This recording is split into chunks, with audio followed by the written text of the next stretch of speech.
Hi folks, welcome back to the Decoy Shed. In today's video, Pat Gregory is going to talk to us about decoys from Duncan Ducharme. So Pat, who was Duncan Ducharme? Duncan Ducharme was a decoy carver from St. Ambrose, Manitoba. Ducharme carved decoys back in the 30s, 40s, 50s, and even into the 1960s. Ducharme carved primarily diving decoys, canvasbacks, a few redheads, some bluebills, a few mallards, but he carved decoys that were used up on the Delta Marsh and some of the surrounding lakes, Lake Manitoba and Lake Winnipegosis. So what drew you to Ducharme decoys? Of all the great Canadian carvers that are out there, what was it about Ducharme's that caught your eye? So I was aware of him for years. I mean, I saw him at decoy shows, and I was aware of Ducharme as a carver. I saw him in books and so on, and I always thought it had a real classic look to it. But what really pulled me into it was in 2014, I had the opportunity to go up to the Delta Marsh and hunt it. And, you know, for me, you know, it was one of those bucket list hunts.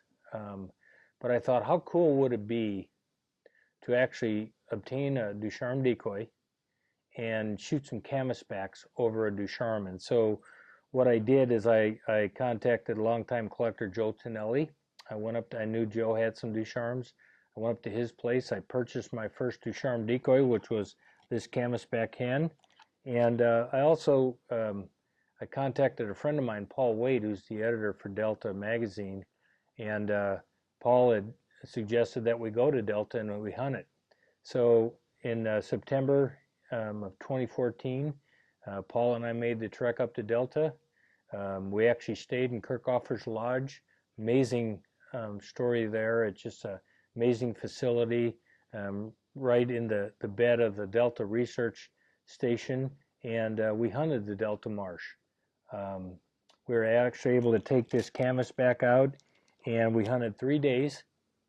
And I'll just tell you, on the third day, Paul and I were doing a photo shoot with the Delta photographer Fred Greenslade, and Fred snapped some wonderful pictures of the rig, all hand-carved rig, by the way. Anyways, Paul and I were in the marsh. We had cattails to our back, and the Ducharme and other hand-carved decoys were out in front of us. And all of a sudden, I heard Paul go, "Canvasbacks." And so we kind of stooped down, we bent over, and 3 cans came right over our back. They swooped down in the rig. No kidding. They eyeballed this can, they turned, they banked, they came across the front of us, called a shot. I took one, Paul took one. They fell on either side of that Ducharme. It was like poetry. It was just one of those waterfowling experiences that, you know, I'll just never forget. So what are some of the distinguishing features of Ducharme decoys? Well, Ducharme decoys are really, they've got a real distinguished, and I would say a folky look to them. You know, first of all, they've got an amazing pattern on the water.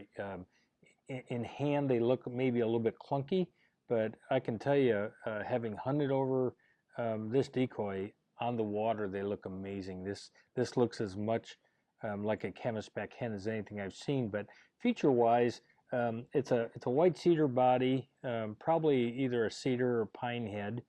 He doweled everything, so there's a wooden dowel that goes up into the head, and it goes all the way through the bottom of the body. Okay, very sloping neck here. So one thing that really sets Ducharme apart in the posture of his bird is he sets that head way back, and it just gives this real relaxed, cannish look to it with this real big sloping neck, and the beauty of the form is just these big, nice curves underneath the bill and the breast, just really neat.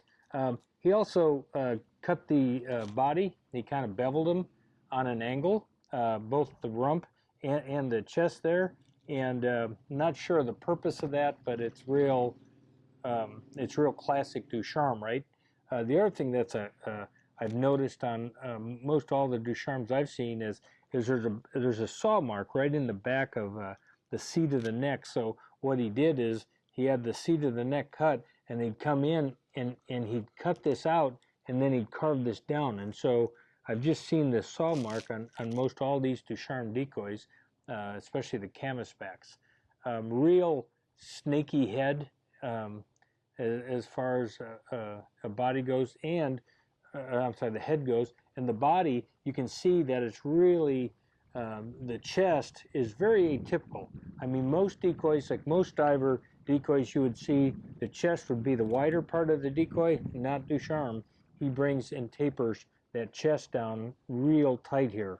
And, uh, you know, not typical things a decoy carver would do, but when you bring it all together, it works on the water. So it looks like there's quite a difference between head styles of these two decoys that you're holding right now. Tell us about that. Sure. So I think it really depends on, of course, the years that he made them and the rigs that he made them for. But here's what I've noticed is this is a really pretty classic Duncan Ducharme head. You know, the earlier birds that I've seen, now this happens to be a later bird, but this one he took more time on. There's more carving. There's actual bill carving in there, you know. There's actually carving to the head. There's roundness and dimension to the head.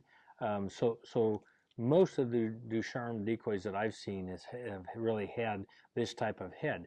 And by the way, Ducharme historically and typically did not put eyes in any of his decoys.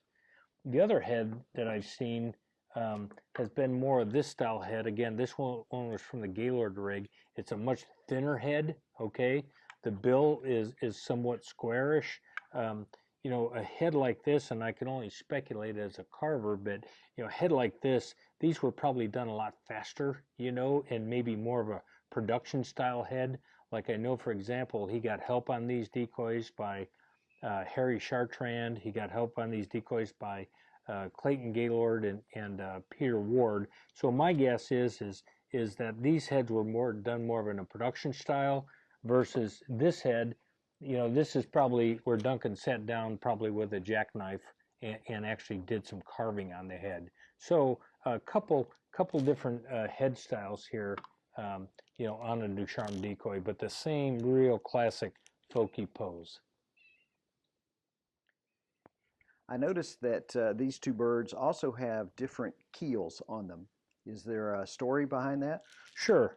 I've seen a couple different keels on Ducharme decoys. The standard keel I've seen has been this wooden keel. They're always deep, you know, because keep in mind for a high neck like this and the width of this body, just to roll this decoy over, you'd need a pretty deep keel, you know, with the lead on the bottom. So most Ducharme decoys I've seen have had this deep wooden keel. Another keel you'll find on the Ducharme decoys is this metal keel. And the story behind this is that I got decoy collector Joe Tonelli shared with me that these metal keels were made by the Gaylord family. The Gaylord, Robert Gaylord being the father that bought the property on Lake Winnipegosis. The Gaylords owned Ingersoll Milling and Machine Company in Rockford, Illinois. So they were metal people. They were, and so much like Ford Bell, James Ford Bell having decoys made, Robert Gaylord had decoys made. The keels that they used were these metal keels. Okay, these keels were actually made at the Ingersoll Milling and Machine factory, and then they would install them on the Ducharme decoys. So two different kind of keels. If it's a Gaylord rig bird, probably going to have this metal keel on it. Other Ducharmes, probably looking at more of a wooden, very deep keel. So we've talked about Duncan receiving assistance in carving birds. Did he paint all of his own birds? Actually did not. a lot of his early birds he did paint. His paint was very simple. Just really. Um, I'll probably use this for an example. These were actually painted by Peter Ward, um, but Ducharme's paint was really simple. Just the black, the white, and the black rump. That was it. I mean, his stuff was just real simple. Another identifying mark that a collector, and I don't have an example of it, but a collector shared with me is he said that on the backs of the Ducharme hens, the diver hens, Ducharme put dots. He would just put dots on the back of that hen, which is an identifying mark on Ducharme hen. But Duncan got a lot of help with paint. Okay, you got to keep in mind when these guys were getting together to build decoys, it was to hunt with. It was to put meat on the table, and so it was a group thing. They'd come together, and Ducharme was the carver, and he'd carve, and if they needed especially large numbers of decoys, Peter Ward was actually a trained artist. So Peter Ward, son of Ed Ward, caretaker of the Delta property there. Peter was a trained artist, and so we actually have historical pictures of Peter Ward painting the Gaylord rig. So this is a Gaylord bird. This is a Peter Ward paint job. Peter was a lot more detailed than Duncan. He'd put the stippling of the feathers on there and so on. So Peter Ward painted for Ducharme Decoys. Peter's brother Torrey painted some Ducharme Decoys. This is probably more of a Torrey Ward paint job, a little bit later. This is a 1960s bird. This is a 1950s bird. But Torrey Ward painted some of Ducharme's decoys, and the Chartrans, Harry Chartrand, he painted some of Ducharme's decoys. So he got help. Ducharme carved a lot of birds and left them just raw wood, and other people painted them. Again, the whole point is they needed decoys to hunt with. So if one of our viewers wanted to do some more research on Ducharme decoys or decoys of Delta Marsh, are there books or magazine articles or other reference sources that they could check out? Sure, there's a lot of good material on the Delta Marsh as well as the carvers. As far as the Delta Marsh goes, one of the probably top books of all time is the Canvasback on a Prairie Marsh. This was written by Al Hochbaum. Hochbaum was the longtime director of the Delta Research Station there, because understand everything revolved around that Delta Research Station, so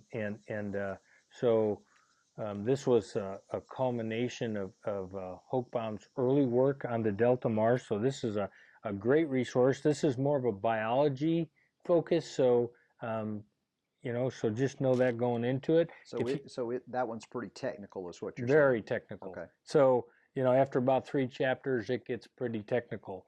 If you want the layman's version of this is another book called To Ride the Wind. This is also by Hochbaum. This is kind of the layman's version of the Canvasback on the Prairie Marsh. This is a little bit more literal, a little bit easier to read. The storyline on this, without ruining it for you, the storyline on this is really pretty wonderful. After a good summary of the Delta Marsh, it follows a brood of canvasbacks. Mama Canvasback and just all the everything she goes to rear, her ducklings, and even has a pair of redheads comes into the brood, and she raises the redheads. But this is a really wonderful book by Al Hochbaum, still on the market, still available, called To Ride the Wind, and it's a great book on the Delta Marsh, and a little bit of biology in it. Here's another book I just picked up, and it's a wonderful read.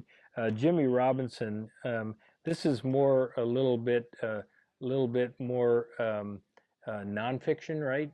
So this is more some of Jimmy's hunting experiences. Jimmy Robinson owned the Great Sports Afield Club near St. Ambrose, and he just there's actually a chapter in here. I think the second chapter deals with the bull cans of the Delta, and so this is a good read. There's some mention of the Ducharme family in here, even some pictures of the Ducharmes in here guiding. So that's another resource. Um, Another one is Decoy Magazine. Donna Tonelli wrote an article. I think this was dated 2003, September, October, and this actually has an article specifically on the Ducharmes of the Delta Marsh. Talks about Duncan Ducharme, Dan Ducharme, little Joe Ducharme, and just the whole history of not only the Ducharmes as decoy carvers, but the Delta Marsh as well.